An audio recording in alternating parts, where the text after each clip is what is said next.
It was understood back at the time of the First World War that it's becoming much more difficult to control people by force.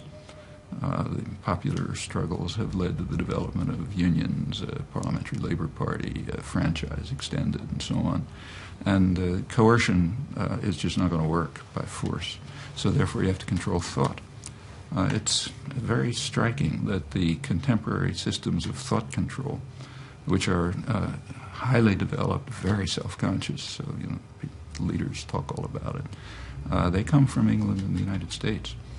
So the British Ministry of Information, which any reader of Orwell knows what it was, that's from the First World War. It was aimed primarily to convert a pacifist population into raving anti-German fanatics.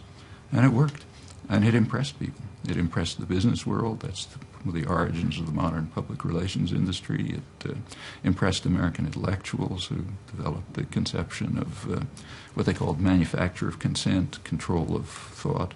Impressed Hitler, who blamed the German defeat on superior Anglo-American propaganda and vowed that next time Germany would be prepared.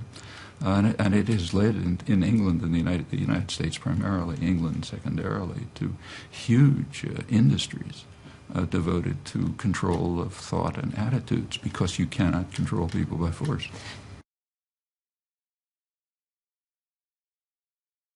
You look over history, one after another form of coercion and control has been broken. As the Soviet system was collapsed from inside, every system of tyranny we know about and oppression has been, people chip away at it, and it ultimately collapses. There's nothing special about them. The systems of power that exist now are quite fragile, and they know it. So the World Economic Forum, for example, is well aware. That's what the Financial Times called the masters of the universe. They're well aware of how fragile their control is and concerned about it, and rightly. What I wonder, though, is how you square your fundamental optimism about human nature with what seems to be a pretty pessimistic analysis of what's happening in the world.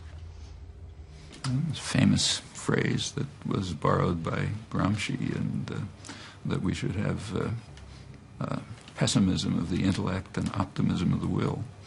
That's sensible.